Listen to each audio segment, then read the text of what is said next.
Assalamualaikum warahmatullahi wabarakatuh.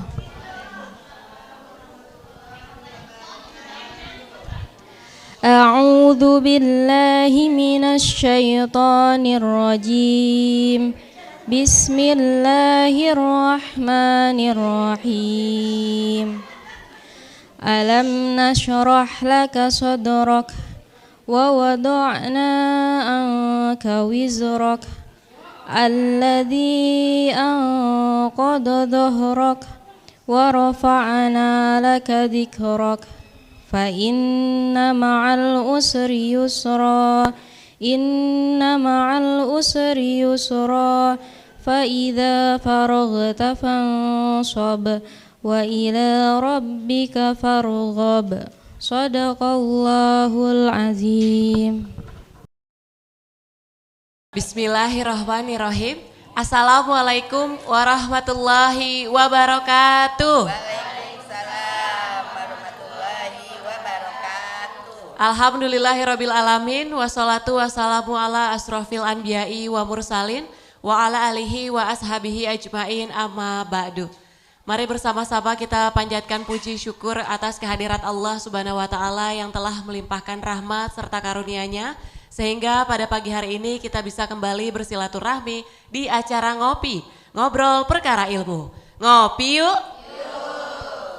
Sudah ada bersama kami Bapak Ustadz Ahmad Haris Riswanto. Assalamualaikum Pak Ustadz. Waalaikumsalam warahmatullahi wabarakatuh. Kabarnya gimana Pak Ustadz? Alhamdulillah sehat, baik. Alhamdulillah baik. Jamaah ibu-ibu yang ada di lokasi gimana kabarnya Bu? Alhamdulillah sehat. Semoga kesehatan ini juga bisa dirasakan oleh pemirsa Sinpo TV dimanapun berada. Nah, untuk topik ngopi kita pada pagi hari ini yaitu terkait bersama kesulitan ada kemudahan. Untuk penjelasan lebih lanjutnya kita akan langsung saja mendengarkan. Silahkan Pak Ustadz. Baik. Assalamualaikum warahmatullahi wabarakatuh. Alhamdulillahi rabbil alamin. Thumma salatu wassalamu ala sayyidil mursalin wa ala alihi wa ashabihi ajma'in. Amma ba'du, jamaah yang dimuliakan Allah dan juga pemirsa Sinpo TV dimanapun berada. Semoga Allah selalu memberikan solusi dari setiap permasalahan yang kita hadapi. Amin ya rabbal alamin. Jamaah yang dimuliakan Allah, dalam kita menjalani sesi perjalanan kehidupan kita, pasti halangan dan rintangan itu ada. Nggak mungkin perjalanan kita ini alus mulus sampai ke tempat tujuan, enggak. Masalah itu pasti ada. Lah seiring dengan permasalahan yang kita hadapi, karena memang kehidupan kita ini adalah fase penyelesaian dari satu masalah ke masalah berikutnya. Satu masalah selesai, maka akan timbul masalah baru. Masalah yang baru itu selesai, akan timbul masalah baru lagi. Sampai nanti vonis surga neraka baru selesai itu masalah. Mulai pertama manusia diciptakan dari nutfah, sperma, itu pun bermasalah. Kemudian ketika dalam kandungan, yo pasti ada masalah. Ketika terlahir, yo membawa masalah. Bagaimana caranya bisa berjalan, bisa ngomong dan lain-lain. Setelah bisa jalan, bisa ngomong, timbul masalah baru untuk masalah sekolah dan pendidikan. Setelah sekolah pendidikan selesai, akan timbul masalah baru untuk nyari pekerjaan. Setelah pekerjaan dapat, apakah urusan selesai? Enggak. Bagaimana cara mendapatkan pasangan hidup? Udah punya pasangan hidup, masalah selesai? Enggak. Pengen punya keturunan. Terus sampai anak semuanya udah selesai pada menikah, apakah urusan selesai? Enggak, belum. Orang bilang katanya ibu sih enak, anak udah pada nikah. Enak gimana, pinggang pada pegel, kaki asam urat, mata udah mulai ngelihat nggak jelas. Lah kalau anak udah pada nikah kan udah umur kan. Iya kan, dulu pakai minyak wangi, sekarang ganti pakai minyak.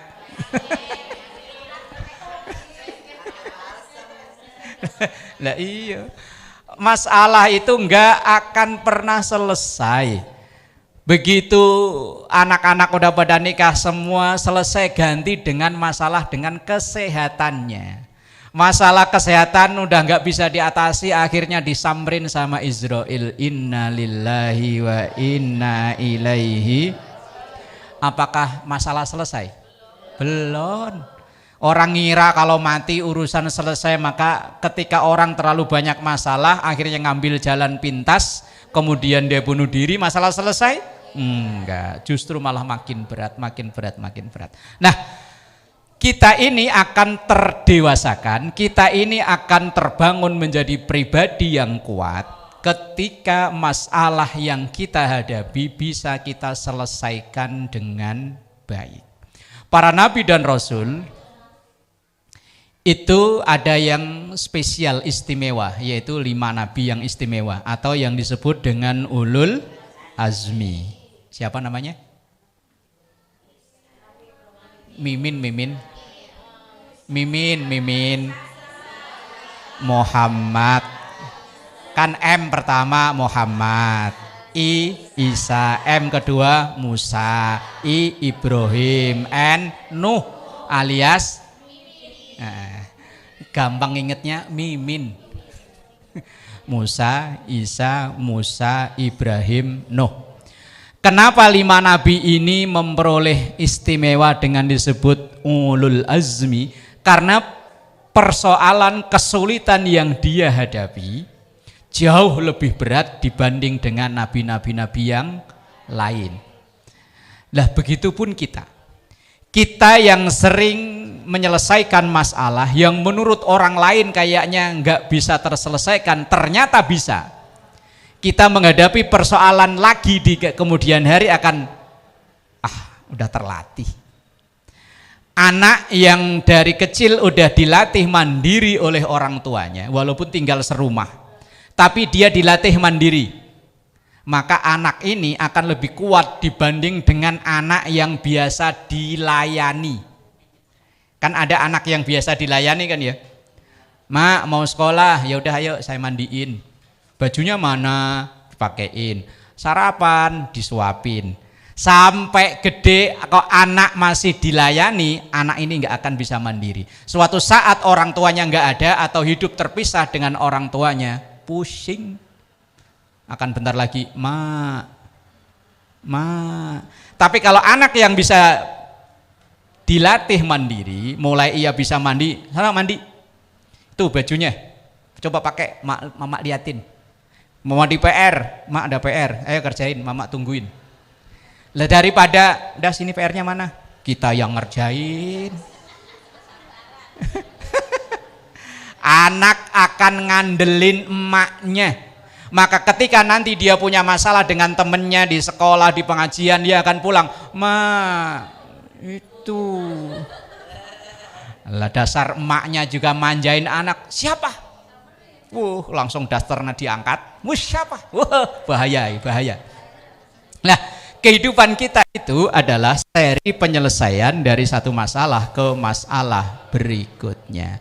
Semakin orang sering mengalami permasalahan dan ia menyelesaikan, maka permasalahan berikutnya akan terasa mudah.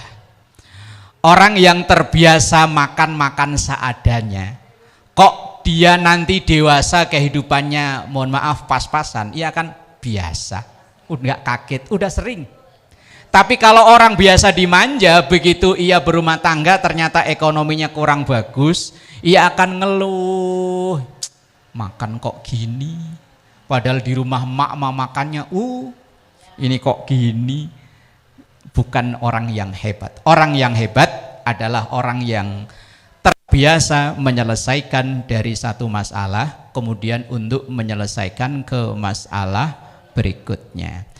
Maka dalam Quran yang tadi dibacakan oleh qari'ah kita, fa inna ma'al usri yusra, inna ma'al usri yusra, bahwa yang menyertai kesulitan itu pasti ada kemudahan.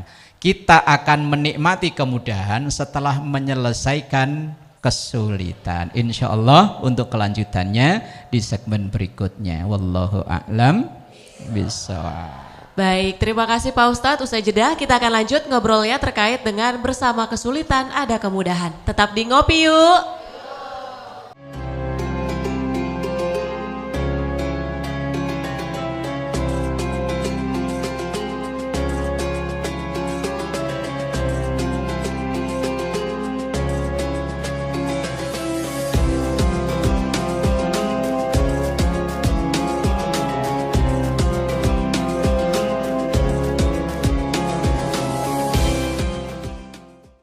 Alhamdulillahirrabbilalamin, kita masih dalam acara Ngopi, ngobrol perkara ilmu. Ngopi yuk.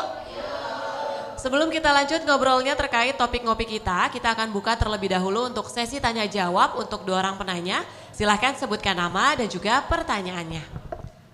Assalamualaikum warahmatullahi wabarakatuh. Waalaikumsalam. Saya Ibu Evi Marlina, mau bertanya Pak Ustadz, apa benar semakin tinggi iman seseorang semakin tinggi pula ujiannya?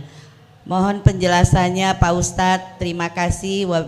Wassalamualaikum warahmatullahi wabarakatuh. Waalaikumsalam warahmatullahi wabarakatuh.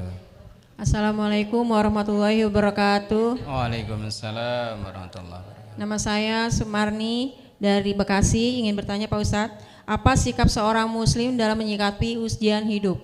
Mohon penjelasannya. Wassalamualaikum warahmatullahi wabarakatuh. Waalaikumsalam warahmatullahi wabarakatuh. 2 pertanyaan Pak Ustadz. Yang pertama dari Ibu Evi, benar nggak semakin tinggi iman seseorang maka semakin besar juga ujiannya? Dan pertanyaan kedua dari Ibu Sumarni tadi, gimana sikap seorang muslim dalam menyikapi ujian hidup? Silahkan Pak Ustadz. Baik, jamaah yang dimuliakan Allah, yang pertama, apa benar semakin tinggi tingkat iman seseorang, semakin tinggi pula ujiannya? Ada satu hadis Rasulullah Sallallahu Alaihi Wasallam yang diriwayatkan oleh Imam At-Tirmidzi. Satu hari Rasulullah ditanya oleh sahabat, ya Rasulullah, ayyun nas asyaddu bala'an? Ya Rasul, siapa sih orang yang balaknya, ujiannya itu paling berat? Maka Rasulullah menjawab, al-anbiya summal amsal summal amsal. Yang pertama, orang yang ujian hidupnya paling berat itu para nabi. Kemudian orang yang semisal itu artinya orang yang tingkat keimanannya setelah itu. Berarti nabi, sahabat, terus semakin tinggi tingkat iman seseorang maka semakin tinggi ujiannya. Fayubtala rajulu ala hasabi dinihi. Fayubtala, dan diuji ar-rajulu seseorang itu ala hasabi dinihi, disesuaikan dengan tingkat imannya. Analoginya begini. Anak dalam usia taman kanak-kanak sama SD, kira-kira ujiannya lebih berat mana? SD dibanding SMP? SMP terus ke atas, perguruan tinggi semakin berat. Berarti semakin tinggi jenjangnya, semakin tinggi levelnya, semakin tinggi pula ujiannya. Maka orang kita yang menghadapi ujian, moga-moga itu sebagai fase atau sebagai langkah untuk mengangkat derajat agama dan iman kita. Karena semakin tinggi, fayubtala rajulu ala hasabi dinihi. Seseorang itu diuji sesuai dengan agamanya, imannya. Maka semakin tinggi ya semakin berat ujiannya. Jangan dikira orang itu berhasil enak, enggak ada tantangannya, enggak. Kita ini kadang ngelihat orang kan dari sisi ketika dia sudah berhasil. Tapi proses perjuangannya kayak apa kadang kita enggak tahu. Kadang kita ngelihat orang masih muda dengan kekayaan harta yang sekian, masih muda kayaknya begini. Tapi kan kita nggak tahu prosesnya orang itu perjuangannya kayak apa. Ada orang misalnya masih muda, pinter, alimnya luar biasa. Ya Allah, itu orangnya usianya baru sekian kok pinternya kayak gitu. Tapi kan kita nggak tahu prosesnya dia belajarnya kayak apa, terus perjuangannya kayak apa, kita nggak tahu. Kita ngiranya mah langsung bim, salah bim. Lah, enggak ada. Di muka bumi ini semuanya butuh proses. Lah dari setiap kesulitan yang kita hadapi itu pasti nanti ada buah yang kita petik. Begini loh, gampangnya begini, Bu. Kita punya sesuatu, tapi dari hasil keringat dan perjuangan kita itu rasanya lebih membanggakan daripada dikasih orang. Ibu umpama berumah tangga dengan suami, setelah sekian tahun berhasil punya rumah sendiri. Itu rasanya lebih puas, lebih bersyukur daripada rumah pemberian orang tua. Kita dikasih sama orang tua jatah umpama warisan, no rumah no lebih gede daripada rumahmu yang 15 tahun ini. Iya kan? Tapi wong 15 tahun ini hasil keringat sendiri, nabung dari umpama sedikit demi sedikit hasil suami ibu yang ngelola ditabung kemudian terbeli, bangganya, puasannya beda.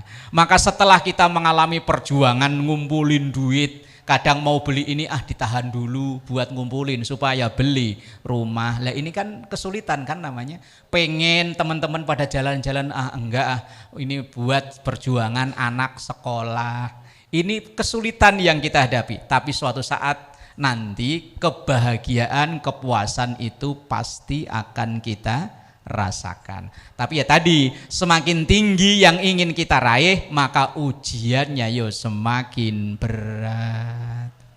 Kemudian yang kedua, apa tadi pertanyaannya? Sikap seorang muslim. Sikap seorang muslim ketika dalam menghadapi ujian kehidupan ini. Tentu yang pertama, tanamkan dalam hati bahwa Allah tidak membebankan persoalan kehidupan kecuali kita mampu. Beban persoalan kehidupan yang ditimpakan ke kita, Allah yakin kalau kita mampu. Jangan sampai ketika kita tertimpa satu masalah merasa kayaknya hidup kita yang paling berat, langsung nyanyi kayak Hamdan ATT, termiskin di dunia. Padahal yang jauh lebih berat banyak. Maka yang pertama, tanamkan dalam hati, Allah memberikan ujian ini, Allah Maha tahu bahwa saya mampu. Kemudian yang kedua, bersabar. Sabar dalam pertemuan mungkin yang sebelumnya sudah pernah saya sampaikan, ada sabar dalam menjalani taat. Sabar menjauhi maksiat. Sabar dalam menjalani ketentuan Allah. Karena ketentuan Allah terkadang berbanding terbalik dengan apa yang kita inginkan. Asa ang takrahu syai'aw wa huwa khairul lakum. Bisa jadi sesuatu yang tidak kita suka itu malah baik buat kita.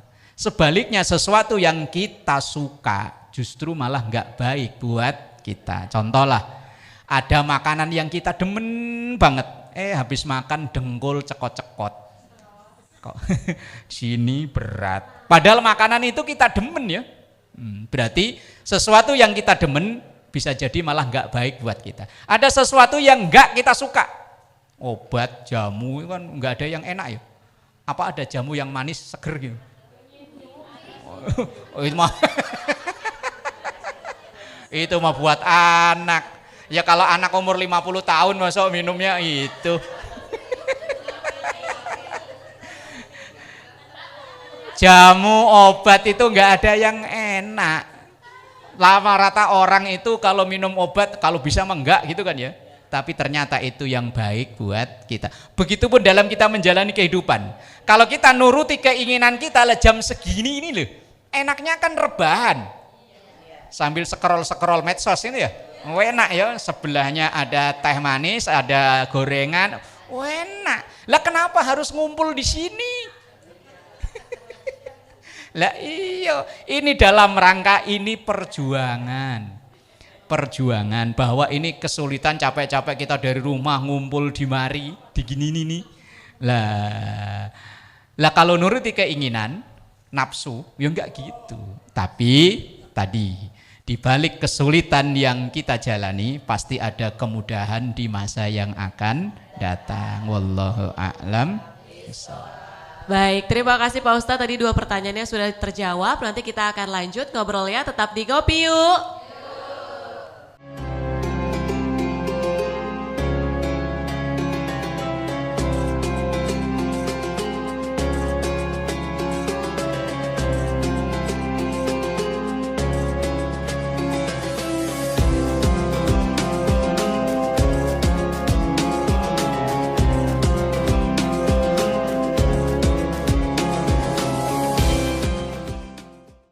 Pemirsa Sinpo TV dimanapun berada, Anda masih menyaksikan Ngopi, Ngobrol Perkara Ilmu bersama Bapak Ustadz Ahmad Haris Riswanto. Di segmen terakhir ini kita akan mendengarkan penjelasan lebih lanjut terkait topik ngopi kita, yaitu bersama kesulitan ada kemudahan. Silakan Pak Ustadz.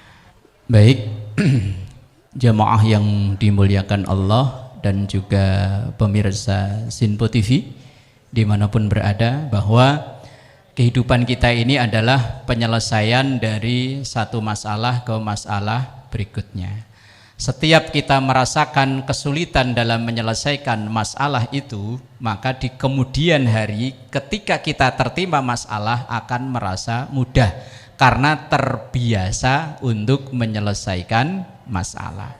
Ayatnya begitu populer, bahkan akhir-akhir ini sering saya ngelihat stiker ditempel di kaca mobil. Inna ma'al usri yusra. Sering saya lihat di jalan-jalan. Itu mungkin memotivasi ketika dia lagi nyetir kok macet.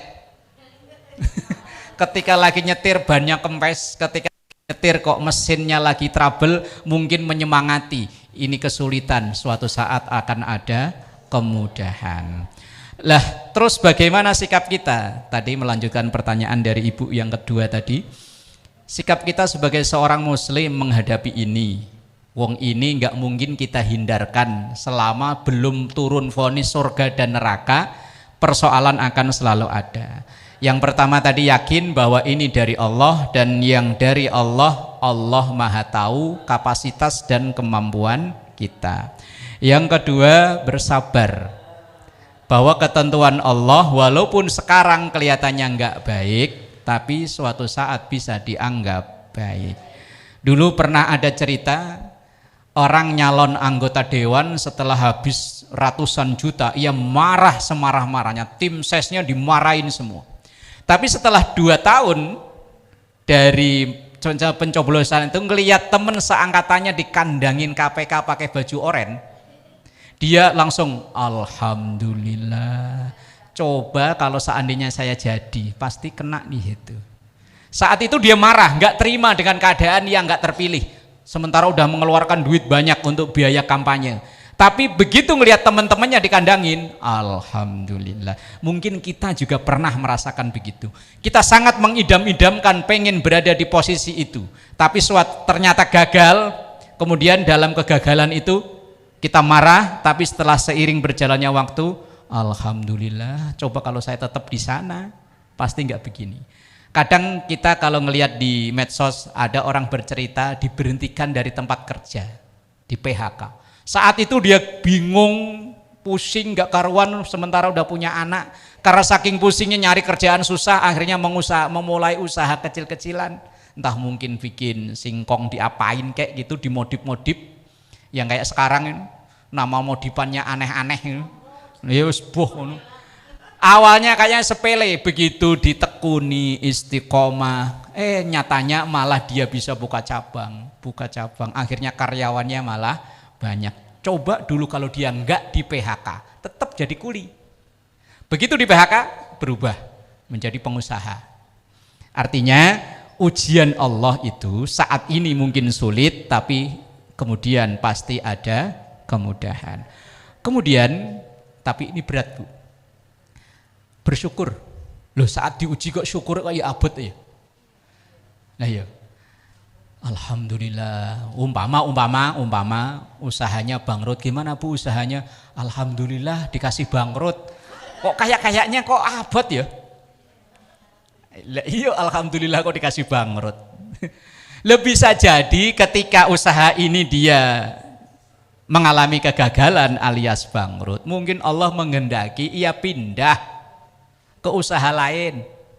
Wong banyak orang yang mengalami itu ya, babak belur sampai meninggalkan utang banyak.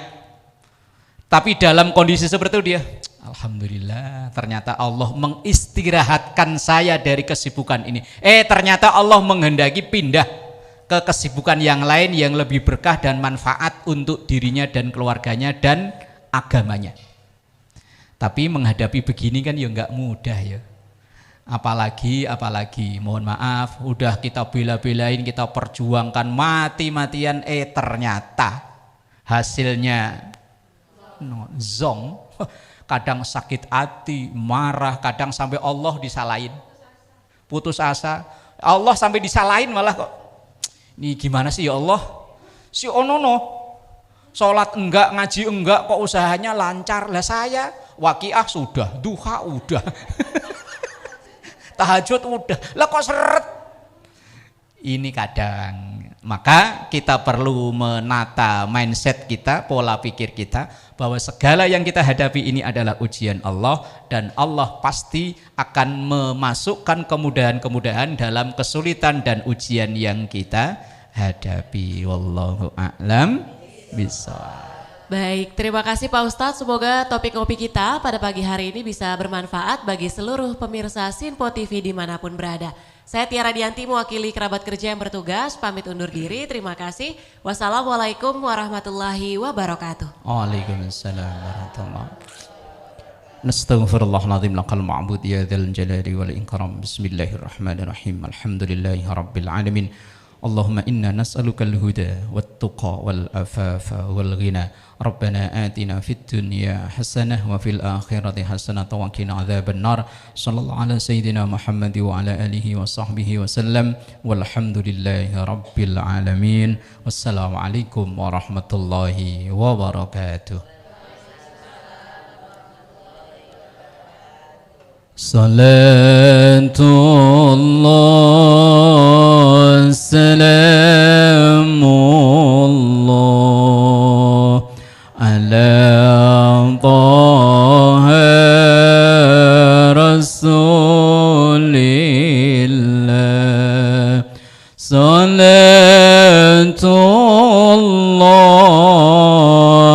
salamullah ala yasin habibillah.